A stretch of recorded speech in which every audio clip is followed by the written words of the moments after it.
আবারও একটা নতুন ভিডিওতে সবাইকে স্বাগতম।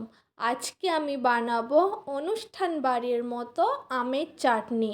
কাঁচা আমের চাটনি, কাঁচা আমের মিষ্টি চাটনি কিভাবে বানাচ্ছি দেখতে থাকুন। প্রথমে দুটো আম নিয়ে নিলাম, আমটা ভালো করে ছিলে ধুয়ে ঠিক এইভাবে কেটে নিলাম। আপনারা চাইলে আরও সরু করে কাটতে পারেন। তারপরে আমি আমটা সিদ্ধ করে নেব। চলুন তাহলে সিদ্ধ করে নিই। একটা বাটির মধ্যে জল দিয়ে দিলাম, তারপর আমগুলো দিয়ে দিলাম, একটু লবণ দিয়ে দিলাম, স্বাদ মতো লবণটা দিতে হবে, হলুদ দিয়ে দিলাম রঙের জন্য। তারপর একটা ঢাকনি দিয়ে কিছুক্ষণ রান্না করে নিতে হবে। সিদ্ধ আমার হয়ে গেছে, তারপর একটা ছাঁকনির মধ্যে ঢেলে দিলাম। এরপর আমি কি কি উপকরণ ব্যবহার করছি চাটনিতে দেখুন। আমি নিয়ে নিলাম দুটো তেজপাতা, কিছুটা কাজু বাদাম, কিছুটা কিশমিশ আর খেজুর আর 5 ফোড়ন। আপনারা চাইলে মৌরি দিতে পারেন। তারপর নিয়ে নিলাম 1 বাটির একটু কম চিনি, আর দিয়ে দিলাম 1 বাটি আর 1 বাটির হাফ জল। জলটা ফোটা ওঠা পর্যন্ত অপেক্ষা করতে হবে। জল ফুটে উঠেছে, এরপর আমি দিয়ে দেব চিনিটা। চিনিটা গলে যাওয়া পর্যন্ত অবশ্যই অপেক্ষা করতে হবে।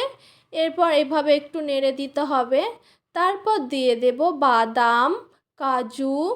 বাদাম, কিশমিশ, তেজপাতা, 5 ফোড়ন। এরপর সিদ্ধ করে রাখা, জল ঝরিয়ে রাখা আমটা দিয়ে দেব। সিদ্ধ করে আমি একটা ছাঁকনির মধ্যে জলটা ঝরিয়ে নিয়েছিলাম, সেই আমটাই দিয়ে দিলাম। এরপর আমি ঢাকনা দিয়ে কিছুক্ষণ রান্না করে নেব।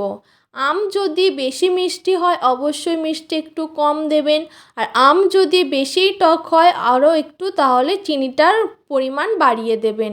এরপর আমি ঢাকনির সাহায্যে কিছুক্ষণ রান্না করে নিলাম।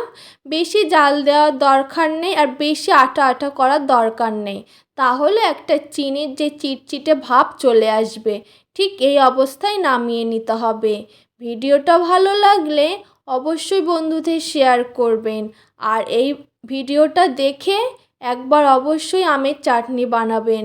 দেখবেন কতটা সুন্দর হয়, কতটা খেতে টেস্টি হয়।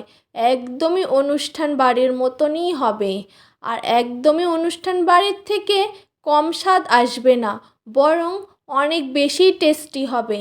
ভিডিওটা ভালো লাগলে অবশ্যই বন্ধুদের শেয়ার করবেন, আর আমার পেজে নতুন হলে অবশ্যই ফলো করে দেবেন, সাবস্ক্রাইব করে দেবেন। বাই।